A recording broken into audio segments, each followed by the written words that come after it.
Good morning, students. I'm Rajni Gehlot, PGT English from Bhaurao Devras Saraswati Vidya Mandir. Today I am going to teach you the chapter Indigo from Flamingo. Okay, this chapter is written by Louis Fisher. First of all, I am going to tell you about the author. Who was Louis Fisher?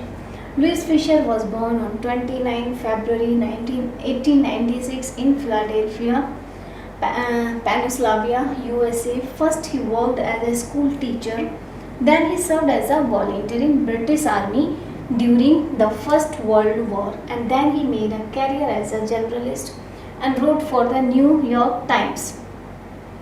तो इनका जन्म Philadelphia peninsula में USA में हुआ था. First of all he worked as a school teacher. उन्होंने as a school teacher काम किया. Then he serve as a volunteer in British army. फिर ब्रिटिश आर्मी में इन्होंने एज अ वॉलंटियर सर्विंग सेवा की during the first world war, and then he made a career as a journalist and wrote for the New York Times. उसके बाद उन्होंने as a journalist work किया और उन्होंने किसके लिए लिखा? New York Times, the Saturday Review and for European and Asian publication. And as a journalist he lived through and reported the second world war. और एज अ जर्नलिस्ट उन्होंने second world war की भी रिपोर्ट ली. He was a Jewish American who was a greatly influenced by Gandhi ji. He was a Jewish but he was influenced by Gandhi ji very much. Use of non-violence and spiritualism as political tools. He wrote highly acclaimed books on Gandhi ji and Lenin. He died at the age of 73 on 15 January 1917, Princeton, New Jersey, USA. So he was impressed Gandhi ji very much and due to his non-violence. And now I am going to tell you some important characters of the chapter. First is Gandhi ji. Gandhi ji, a prominent leader of India. At that time he was a prominent leader of India who is known as a father of the nation. Second main character of this chapter is Rajkumar Shukla. He was a poor peasant but resolute peasant of Champaran. He was poor, emaciated but resolute peasant of Champaran. Peasant means a farmer, sharecropper of Champaran. He was very resolute and he was very determined. Why he was determined we came to know through this chapter. Okay. Next one is J.B. Kriplani. J.B. Kriplani was a professor of arts colleges Muzaffarnagar in Muzaffarpur. And third one is Malkani. Malkani was a government school teacher. Both belong to the teaching, but J.B. Kriplani is a professor of arts college in Muzaffarpur, and second one Malkani is a government teacher in a school, primary teacher in a school. And next is Edward Gate, the lieutenant government. And next one Mahadev Desai and Narhari Parikh. He was also volunteer teacher who came during this time. Kasturba Gandhi's wife, Devdas Gandhiji youngest son. All are these characters of the chapters. Okay, now firstly I want to tell you the summary of this chapter about this story. What is the story? The story describes Gandhiji's struggle for the poor peasants of Champaran. जो कहानी है गांधी जी जो है चंपारण के जो poor peasants थे, share croppers थे, उनके स्ट्रगल को डिस्क्राइब करती है. इन दोज डेज मतलब गांधी जी ने उन्हें न्याय दिलाने के लिए क्या क्या स्ट्रगल्स किए थे. In those days most of the arable land in Champaran district was divided into large state owned by Englishman and work by Indian tenants. उस समय एक एग्रीमेंट था. क्या था कि most of the arable land in Champaran district की जितने भी उपजाऊ जमीन होती थी was divided into large state. बड़े बड़े स्टेट में उसको डिवाइड कर दिया था और जिसके ऑनर कौन थे? इंग्लिशमैन थे. And work by Indian tenants. और उस लैंड पर जो थे इंडियन टेनेंट्स काम करते थे, मतलब एज अ लेबर इंडियन उस पर वर्क करते थे. The chief commercial crop was Indigo. Eight that time Indigo was the chief commercial at that time. It was very profitable. The landlords compelled all tenants to plant 15% of their indigo and surrender the entire indigo harvest rent. So, what was the injustice with these tenants? क्या injustice था इनके साथ कि जो landlords थे, they compelled all tenants to plant 15% of their indigo and surrender the entire indigo harvest rent.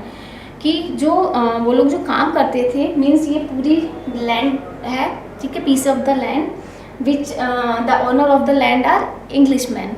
So what did they do, क्या करते थे, जो 15% है इस लैंड का 15% पार्ट जो होता था वो टेनेंट को दे देते थे. इंडियन शेयर क्रॉपर्स जो थे, जो किसान थे, उनको वो 15 पार्ट दे देते थे और उसके बाद ये पार्ट तो उनका हो गया as a rent. They force them, they compelled them to grow indigo harvest. और उस ज़मीन पर, उस 50% ज़मीन पर उनको फोर्स करते थे कि उस पर उन्हें इंडिगो फसल उगानी है. अब इंडिगो बाकी ज़मीन पर वो क्यों नहीं कराते थे, क्योंकि इंडिगो से जो ज़मीन होती थी वो बंजर हो जाती थी, ठीक है, for a long time. That's why the 15% land which was given to the sharecroppers, they force them to grow indigo. और उसके बाद क्या होता था, वो जो इंडिगो फसल होती थी उसका एंटायर पार्ट्स, सारा का सारा जो इंडिगो होती थी फसल, उसको वो एज अ रेंट खुद ले लेते थे.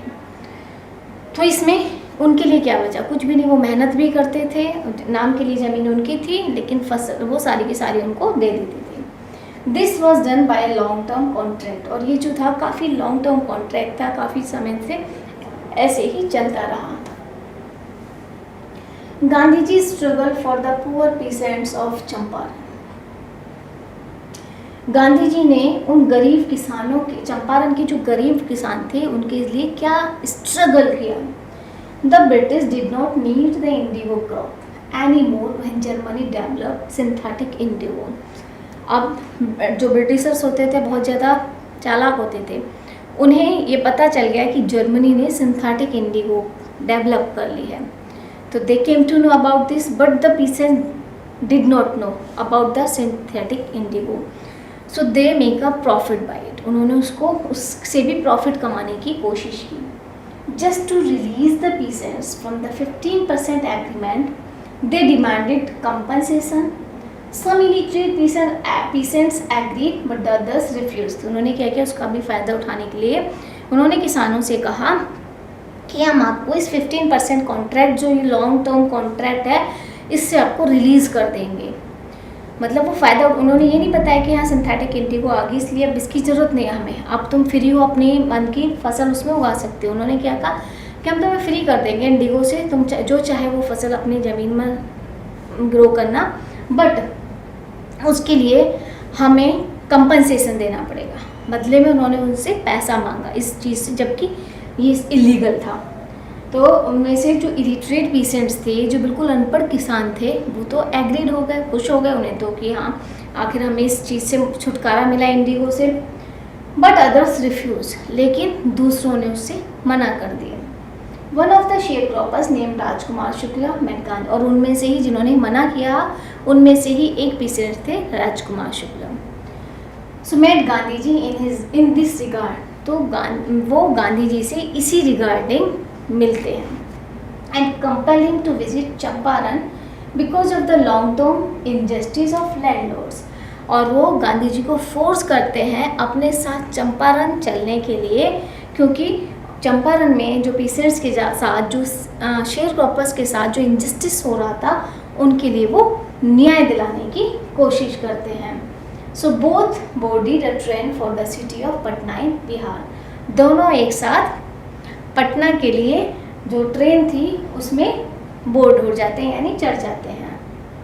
From there Shukla lad him to the house of a lawyer named Rajendra Prasad. यहाँ से सबसे पहले राजकुमार शुक्ला उन्हें डॉक्टर राजेंद्र प्रसाद के घर ले गए थे. Doctor Rajendra Prasad was a prominent lawyer at that time. He was not a president at that time, he was a lawyer. उस समय वो एक famous lawyer थे. Gandhiji's arrival and the nature of his mission spread like a wildfire. एक जंगल में आग की तरह एक खबर फैल गई गांधी जी के वहाँ पहुँचने की कि हालांकि Gandhi ji was stranger for the people of the Champaran, for the peasants of the Champaran, but they came to the the mission of Mahatma Gandhi. Why did they come here? So many lawyers and peasants groups came in large to support Gandhi ji. बहुत सारे lawyers और जो peasants थे गांधी जी की support करने के लिए आए. Gandhi ji rebuked them for collecting big fee from the sharecroppers. He stresses on concealing as this would give the peasants enough confidence to fight their. Gandhi ji ने वहाँ के वकीलों को इंडियन पीसेंट से फीस लेने के लिए, इस केस के सिलसिले में फ़ीस लेने के लिए बहुत डांटा और उन किसानों को समझाया कि इतनी सी बात के लिए हमें कोर्ट जाने की तो ज़रूरत ही नहीं है, अगर हम चाहें तो इसे अपने बेस पर इस मसले को हल कर सकते हैं. स्टूडेंट्स, इससे आगे का मैं आपको कल पढ़ाऊँगी. Thank you students. Hello friends, I am Rajni Gehlot from Bhaurav Devraj Saraswati Vidya Mandir. Today I am going to explain the chapter Indigo, second part of the Indigo, which is written by Louis Fisher. So till now I have told you about the Indigo, who was Mahatma Gandhi, main characters of this chapter, okay, and Rajkumar Shukla, how he came to Lucknow to call Mahatma Gandhi. So Rajkumar Shukla's request to Mahatma Gandhi. Now I am going to start this from the starting. कि राजकुमार शुक्ला महात्मा गांधी से कैसे request करते हैं to go with him. Gandhi ji starts narrating the incident which made him decide. Now Gandhi ji is telling his story to the writer, to the Louis Fisher, how he started his journey to the Champaran. So made him decide to urge the departure of British from India. This incident occurred in 1917 की बात है. ये incident 1917 की है. Gandhi ji had gone to December 1916 annual convention of the Indian National Congress Party in Lucknow. In the first video I told you the summary of this chapter. Now I am going to explain the whole story of this chapter. Gandhi ji had gone. Gandhi ji is telling this story to the narrator of this chapter, to the writer of this chapter, Louis Fisher. He told him that he had gone to the December 1916 annual convention of the Indian National Congress Party in Lucknow. Lucknow की वो party में गए हुए थे जो कि वार्षिक सभा थी.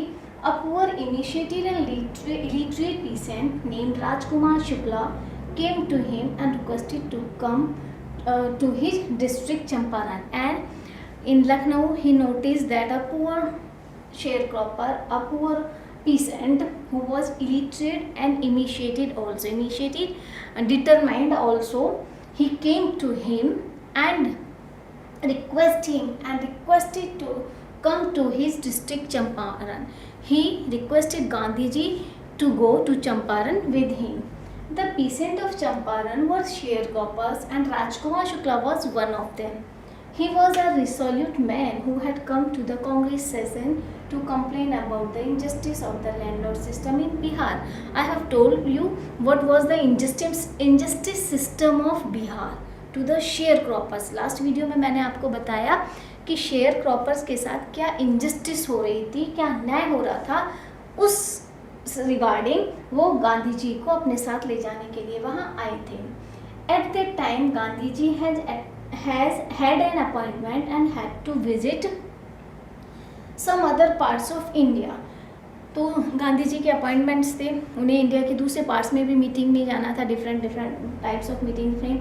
राजकुमार Shukla patiently accompanied him everywhere, but he was so emaciated. Rajkumar Shukla was so determined and initiated that he followed Gandhi ji everywhere. जहाँ जहाँ गांधी जी गए वो गांधी जी के पीछे उनको फॉलो करते रहे. Impressed by his determination, Gandhi ji agreed to accompany him to Champaran after his Calcutta visit. And Gandhi ji was also noticing it that he was following him. He was accompanied everywhere where did Gandhiji go? So he gave him permission. He was agreed to go with him, and he told him that come and meet me on such and such date in Calcutta. Accompany him to Champaran after his Calcutta visit. उन्होंने कहा कि कैलकाटा में इस और इस date को आप मुझे मिलना, then I will go with you. When Gandhiji went to Calcutta, after some months he found Shukla already present there, and he was so determined that he already was present in Calcutta when Gandhiji reached there. Gandhiji ने देखा कि पहले से ही राजकुमार शुक्ला वहाँ पर present थे. So in Champaran district of Bihar, the Britishers had imposed a system called Tin Kathia. Under this system, the tenant farmers were forced to grow indigo or blue dye in three kathas of every biga, 3 out of 20 parts of the biga. मतलब जो अभी मैंने last video में आपको बताया कि वहाँ पर क्या चंपारण के डिस्ट्रिक्ट में यानी बिहार में जो बिहार का जो डिस्ट्रिक्ट था चंपारण, वहाँ पर ब्रिटिशर्स जो थे वो किस तरीके से उनको फोर्स करते थे इंडिगो फसल उगाने के लिए. Third part of the land, ज़मीन का जो थर्ड पार्ट था जो कि किसानों को दे दिया जाता था, वो उस पर उनको फोर्स करते थे, कंपेल करते थे इंडिगो फसल उगाने के लिए, और उसके बाद सारी की सारी फसल उनसे ले लिया करते थे. ये आप देख सकते हैं पिक्चर है इंडिगो फसल की, कि इंडिगो फसल उगाने के बाद cutting Indigo plant in the field and loading carts, कि किस तरीके से ज़मीन जो थी वहाँ की 3 साल के लिए बंजर हो जाया करती थी. Gandhiji on his way to Champaran. Now what happened when Gandhiji went with Rajkumar Shukla. While going to Champaran they went to Patna to Rajendra Prasad house. जब वो चंपारण जा रहे थे, firstly Rajkumar Shukla went to Mahatma Gandhi to the house of Rajendra Prasad. At that time he was not a president. He was a famous lawyer of Patna who represented the cases of sharecroppers in the court. So he was represented the cases of the sharecroppers in the court. And Rajkumar Shukla was one of those sharecroppers. Rajkumar Shukla उन्हीं sharecroppers में से एक थे जो कि अपने case के सिलसिले में बार बार राजेंद्र प्रसाद से मिलते थे. उनका केस भी वही लड़ रहे थे. ही वॉज आउट ऑफ टाउन. और इस समय जब गांधी जी और राजकुमार शुक्ला उनके घर पहुंचे तो he was not present at the house. He was out of the town. The servants knew Shukla, so they allowed them to stay there, but Gandhi ji was not permitted to draw water from the well, taking him to be an untouchable. When Gandhiji reached there, then the servant of Rajendra Prasad allowed him to sit on the ground with Rajkumar Shukla because they don't know who was Gandhiji. They don't know about the fame of the Gandhiji. She thought that he is also another sharecropper like Rajkumar Shukla who came to his house regarding this sharecropping.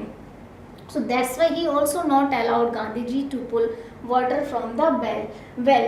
कुएं से गांधी जी को पानी निकालने की भी permission नहीं देते. He thought Gandhi ji untouchable like another sharecroppers. वो गांधी जी को मतलब अनटचेबल समझते हैं दूसरे शेयरक्रॉपर्स की तरह. They thought, the servants of the Rajendra Prasad thought that if Gandhiji pulled the water from the wall, then if any drop of the water fell into the well, then all the entire water of the well will be polluted.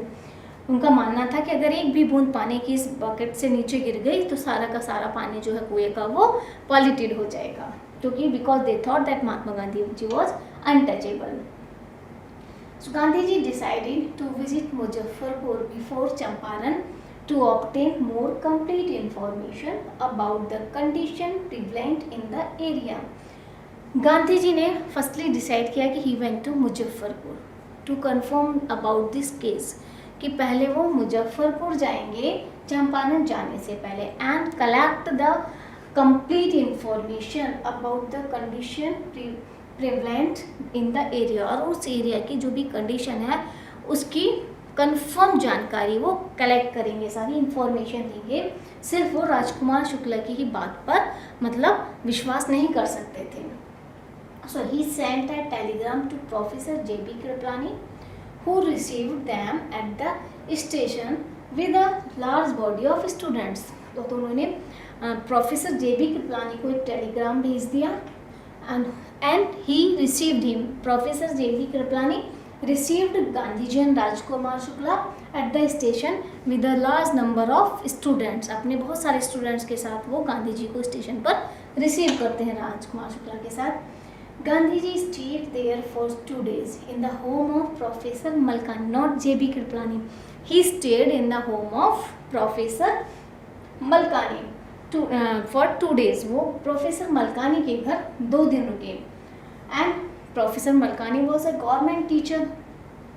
So according to Gandhiji, it was an extraordinary thing in those days because in smaller localities the Indians were afraid to show sympathy for all the advocates of home rule.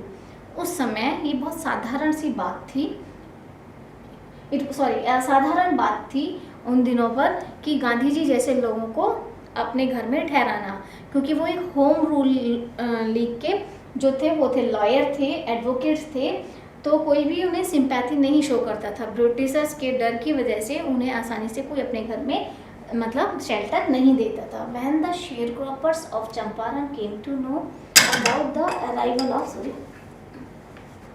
arrival of Gandhiji for their sake, they came rushing to Muzaffarpur to meet their champion. जब वहाँ के चंपारण के share croppers को पता चला कि champion है, hero है, जो कि उनकी मदद करने के लिए वो चंपारण आया है, तो सारे के सारे मतलब जिसको जो सुविधा मिली उनसे मिलने के लिए, गांधी जी से मिलने के लिए मुजफ्फरपुर की तरफ दौड़ पड़े. Muzaffarpur always lawyers met Gandhi.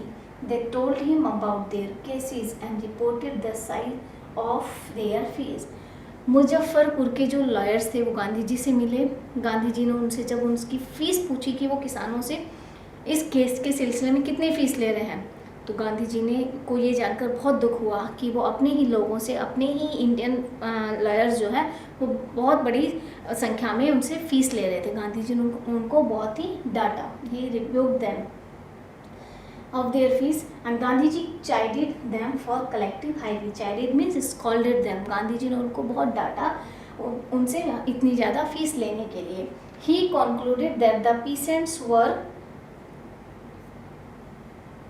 और उन्होंने साथ के साथ गांधी जी ने किसानों को ये कहा कि उन्हें इस केस के सिलसिले में कोर्ट जाने की ज़रूरत ही नहीं है. उस केस को उन्हें अपने आप लड़ना चाहिए. उन्हें सेल्फ रिलायंस मतलब सिखाना चाहा गांधी जी ने. He was on his way to the village when he was served a notice from British district magistrate W.B. Haycock with orders to leave Champaran by the next available train. Gandhi ji जब चंपारण में सारा data collect कर रहे थे, उसी समय गांधी जी को एक न्यूज़ मिलती है कि किसी शेयर क्रॉपर्स के साथ ब्रिटिशर्स के द्वारा बहुत मॉल न्यूट्रिएट उसको मतलब पीटा गया है. तो गांधी जी हाथी पर बैठकर उसकी मदद के लिए जाने लगते हैं. तभी क्या होता है, रास्ते में उनको रोक लिया जाता है. When he was served a notice from the, और उन्हें एक नोटिस दिया जाता है ब्रिटिश डिस्ट्रिक्ट मजिस्ट्रेट के द्वारा, W.B. Haycock के द्वारा, with orders to leave Champaran by next available की. और उन्हें ये धमकी दी जाती है उस लीगल लेटर के द्वारा कि गांधी जी तुरंत चंपारण छोड़कर यहाँ से चले जाएं. देखिए गांधी जी की प्रोटेस्ट में गांधी जी की प्रोटेस्ट में कितने सारे जो शेयर क्रॉपर्स थे कोर्ट के चारों तरफ उन्होंने मतलब भीड़ लगा ली थी. पहली बार ऐसा था जो इंडियन फार्मर्स जो थे वो गांधी जी को सपोर्ट करने के लिए इतनी बड़ी मात्रा में आकर कानून से लड़े थे.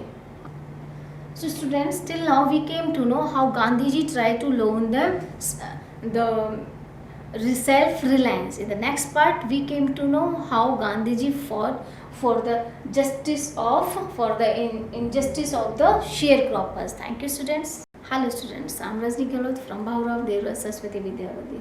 Now I am going to continue the chapter Indigo, and third part of this chapter is the sharecropping arrangement. What was the sharecropping arrangement? I am going to tell you. Most of the arable land in Champaran was divided into large estates owned by Englishmen and worked by Indian tenants. Mostly जो arable land थी, who was the owner of that arable land? the British men were the owner of that land and the estate, and Indian farmers, Indian sharecroppers did the work on that land as a tenant. The chief commercial crop was indigo at that time. I have already told you that what was the chief commercial crop? Indigo. The owner forced them to plant 15% of their holdings with indigo and surrender the entire indigo harvest as rent. In the meantime, Germany had developed synthetic indigo. British landlords freed the Indian farmers from the 15% arrangements but asked them to pay compensation. They were facing the problem of 15% of indigo, but they did not complain about it. But when Britishers came to know that Germany had developed the synthetic indigo, then they make a profit of this thing also, and they said to the farmers that they will be free them from that 15% of indigo, but they have to give compensation. So some illiterate peasants were ready to give the compensation, and they gave the compensation regarding this arrangement, but some some forbade it. Some sharecroppers forbade it. उन्होंने कुछ किसान जो थे who came to know about the synthetic indigo of Germany, then they protested it. वो उसका विरोध करते हैं कि जो दे चुके थे वो अपना कंपनसेशन वापस लेना चाहते थे. सो इस सिलसिले में कुछ लोग जो थे उन्होंने कोर्ट में जाकर केस कर दिया, और कुछ लोग जो थे उसके खिलाफ लड़ रहे थे. British landlords freed the Indian farmers from the 15% arrangement. Meanwhile, the news of synthetic indigo raised the sharecroppers. They felt cheated and became resentful. They wanted their money back. At this point, Gandhiji arrived in Champaran. So then the sharecroppers came to know about the synthetic indigo. Then those who have paid the compensation, they wanted to return their money. वो अपना money वापस चाहते थे. और इसी regarding Gandhi ji उनकी यही समस्या को सॉल्व करने के लिए चंपारण पहुंचे थे. Gandhi ji movement in Champaran. गांधी जी का चंपारण में क्या मूवमेंट था, क्या आंदोलन उन्होंने चलाया? Gandhi ji started gathering details. सबसे पहले गांधी जी ने क्या किया? ही collected all the details regarding this case. He visited the secretary of the British Landlord Association, who refused to give information. Firstly, he visited the secretary of British Landlords Association के जो secretary थे सबसे पहले वो उनके पास गए, who refused to give information to an outsider, and the secretary of the association refused him to give the information to the outsider. He thought that Gandhiji was an outsider. Then he visited the British Commissioner of Tirhut Division, who advised him to leave Tirhut. And after the secretary, he went to the British Commissioner of Tirhut. But he also forbade to give information, and he advised Gandhi ji to leave the Tirhut. उन्होंने गांधी जी को advice दी कि वो यहाँ से तुरंत चले जाएं. Instead of leaving Tirhut, Gandhi ji proceed to Motihari. Gandhi ji वहाँ से जाने के बजाय वो मोतिहारी के लिए चल पड़े. Where he was greeted by a vast multitude, where he was welcomed by a vast multitude via crowd. बहुत बड़ी भीड़ के द्वारा उनका स्वागत किया गया वहाँ पर. जब वो कहाँ पहुँचे? मोतिहारी पहुँचे. Using a house as headquarters, and in Motihari he used a house, an old house which as a headquarter.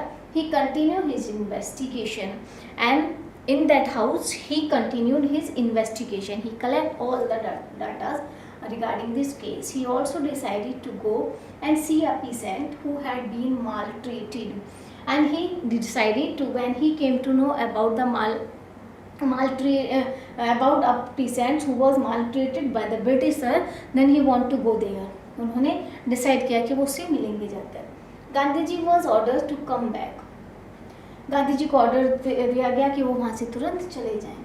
He did so. Gandhi ji वहाँ से चले तो गए, मतलब उन्हें रास्ते से ही वापस किया गया कि वो यहाँ से तुरंत चंपारण छोड़कर चले जाएं. लेकिन गांधी जी वहाँ उस पेशेंट के पास तक नहीं पहुँचे, वहाँ से वापस आए.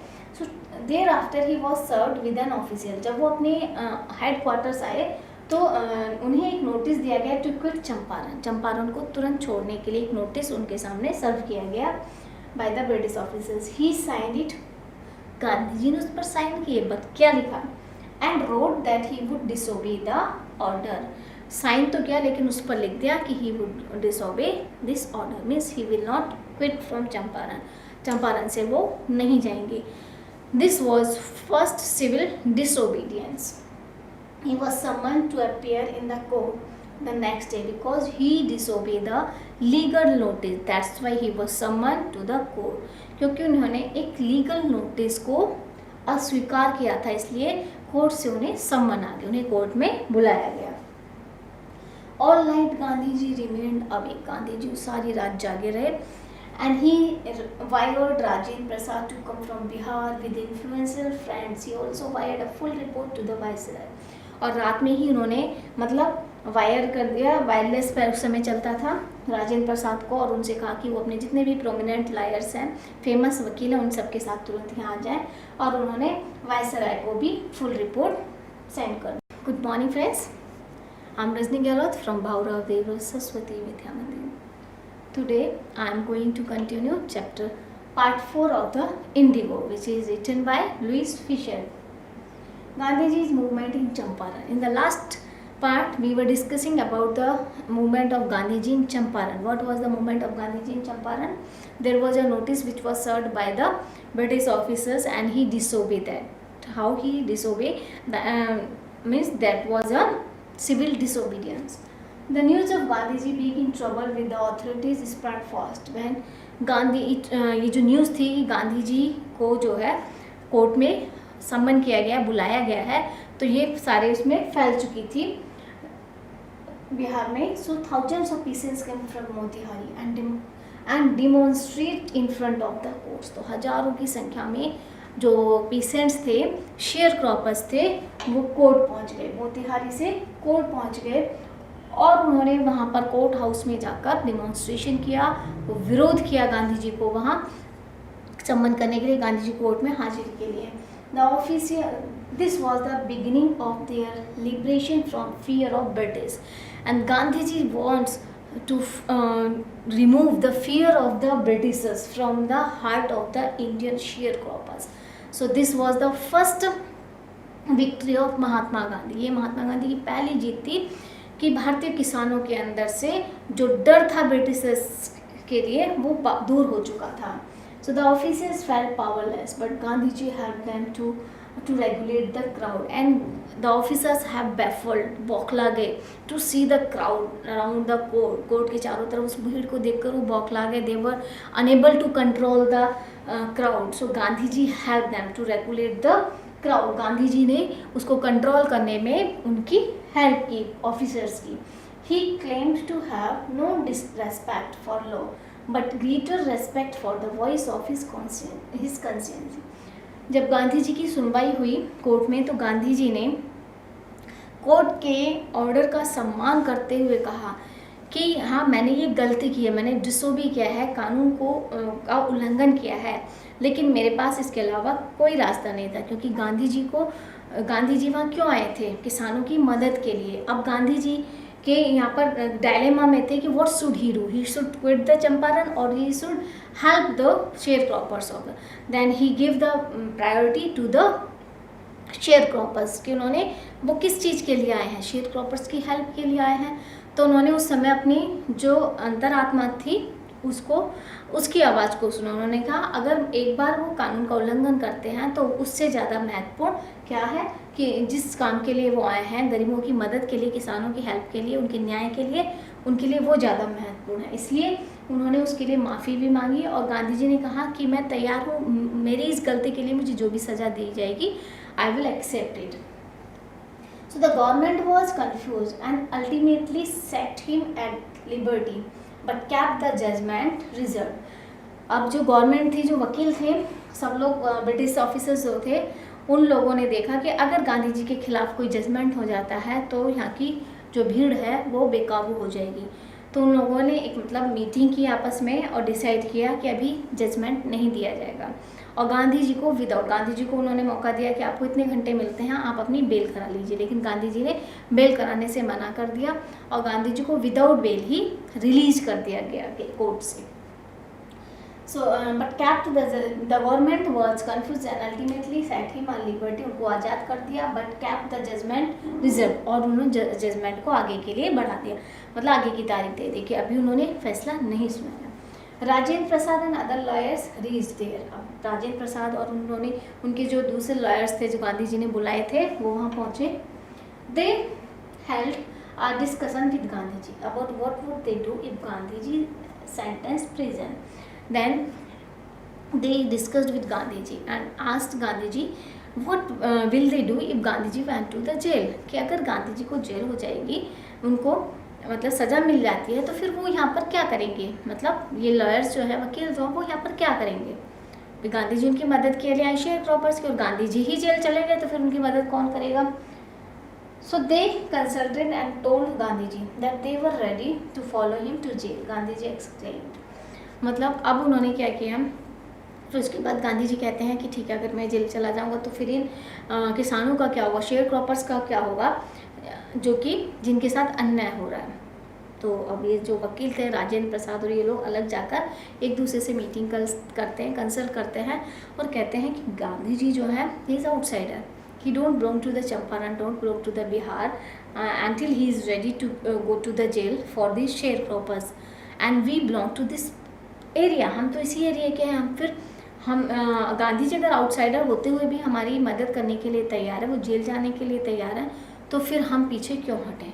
उसके बाद वो गांधी जी के पास जाते हैं और गांधी जी से कहते हैं that they are also ready to go to the jail, कि वो गांधी जी के साथ जेल जाने को भी तैयार है। And Gandhi ji was surprise and he was so happy and he said the battle of Champaran is won, because the lawyers were ready to go to jail with Mahatma Gandhi, that's why he was happy and he said that now the battle of the Champaran is won, कि अब जो चंपारण का युद्ध है वो जीत लिया गया है, मतलब यही पहली विजय का एक पहला साइन था। So the Lieutenant Governor dropped the case against Gandhiji. This was the victory of Mahatma Gandhi, that Lieutenant Governor dropped the case against Gandhiji without any procedure, बिना किसी प्रोसीजर के, बिना किसी सुनवाई के वो गांधी जी को उस केस से रिहा कर देते, वो केस ही ख़त्म कर देते हैं। So this was the first trump of civil disobedience in modern India. ये पहली फर्स्ट ट्रिम्फ थी, ट्रम्प इज विक्ट्री थी of civil disobedience in modern India में महात्मा गांधी की पहली विजय थी। Gandhi ji and his associates move forward to conduct an inquiry into the complaints of farmers. अब गांधी जी केस कोर्ट से तो रिहा हो चुके थे, अब गांधी जी अपने आगे की प्रोसीजर में स्टार्ट करते हैं। वो अपने एक एसोसिएशन बनाते हैं और उसके साथ आगे का इंक्वायरी कंडक्ट करते हैं into the complaints of farmers. Farmers के अगेंस्ट जो कंप्लेंट्स थी, उनकी जो कंप्लेंट थी, उन सब की जानकारियों को कलेक्ट करते हैं।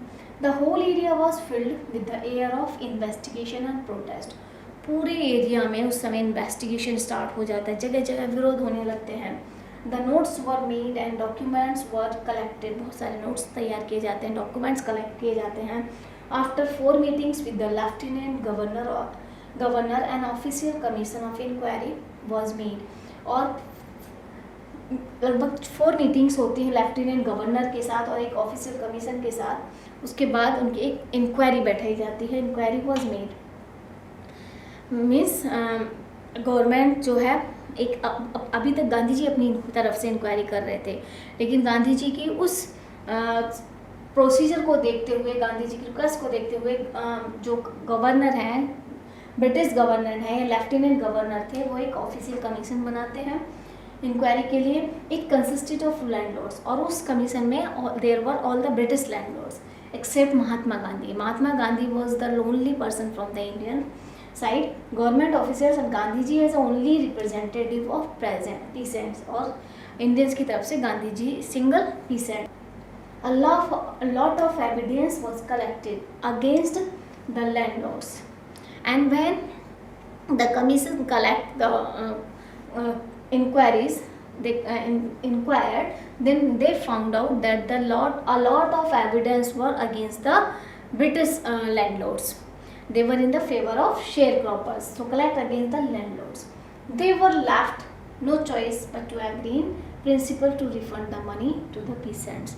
और उस इंक्वायरी के दौरान जो उनको एविडेंस मिले वो सब ब्रिटिश लैंडलॉर्ड के अगेंस्ट थे, और उसको देखते हुए उनके सामने कोई और रास्ता नहीं था मनी को रिफ़ंड करने के अलावा, कि जो उन्होंने कंपनसेशन लिया था वो उनको रिफ़ंड करना ही पड़ेगा शेयर क्रॉपर्स के लिए। They expected Gandhi ji to ask for full amount. तो ब्रिटिश लैंडलॉर्ड्स ने क्या एक्सपेक्ट किया था, उन्होंने उम्मीद की थी कि Gandhi ji will demand for full amount. Gandhi ji मतलब सारे का सारा जो कंपनसेशन उन्होंने लिया था उसकी डिमांड करेंगे, कि सारा पैसा हमसे मांगेंगे। बट ही डिमांडेड जस्ट 50% लेकिन गांधी जी ने सिर्फ किसकी डिमांड की कि ठीक है सिर्फ 50% जो है वो इनका मनी इनको रिफंड कर दिया जाए। They offered him 25% to their amazement. Gandhi ji agree to it. लेकिन जब हम कुछ सामान लेने जाते हैं तो उसका जब रेट कम करते हैं तो जो सामने शॉपकीपर है वो कहता है नहीं हम इसका इतना देंगे, बट आप उससे भी कम लगा देते हो। ठीक वैसे ही यहाँ बार्गेनिंग हुई, गांधी जी ने 50% के लिए रेडी हुए, बट लैंडलॉर्ड्स ने क्या कहा नहीं 25%। गांधी जी ने उसको डन कर दिया, ठीक है चलो 25% ही थी, जबकि गांधी जी चाहते तो 100% कंपनसेशन रिफंड करा सकते थे। लेकिन गांधी जी का जो मेन पर्पस था वो मनी नहीं था। गांधी जी सहमत हो गए, लेकिन ये इस बात पर जो लुईस फिशर है वो भी सरप्राइज थे कि गांधी जी 25% पर एग्री क्यों हो गए। He explained that the amount of refund was less important than the fact that the landlord had been obliged to surrender part of the money. So when he was asked that why was he agreed with the 25%, जब उनसे पूछा गया कि वो 25% पर गांधी जी क्यों agree हो गए, तो गांधी जी ने उसको एक्सप्लेन करते हुए कहा कि amount of refund was less important, कि हमें धन पैसा जो है वो मायने नहीं रखता, ये हमारे लिए इतना इम्पोर्टेंट नहीं है जितना कि ये fact that the landlords had been obliged to surrender their prestige part of the money and with it part of their prestige. कि जो लैंडलॉर्ड्स थे जो अब तक बिल्कुल झुकने के लिए तैयार नहीं थे, वो न केवल अपना मनी रिफंड कर रहे हैं, पैसा दे रहे हैं, बल्कि हमने उनकी प्रेस्टीज को भी आघात पहुंचाया है, उसको भी हर्ट किया है, उनको नीचे झुका दिया था। So now the peasants saw that they had rights, they learned a lesson of courage. और इस तरीके से गांधी जी ने उनको सेल्फ रिलायंस का पार्ट पढ़ाया, और उन्होंने देखा कि गांधी जी ने किसानों को उनके अधिकार दिलाए, और they learn the lesson of courage, और उन्होंने करेज का एक लेसन भी सिखाया। So this was the fourth part of the chapter in which we came to know that how did Gandhiji teach the sharecroppers the lesson of the self-reliance, and he learned them to make a courageous person. Thank you students, and rest of the part will be teach in the next episode. Thank you.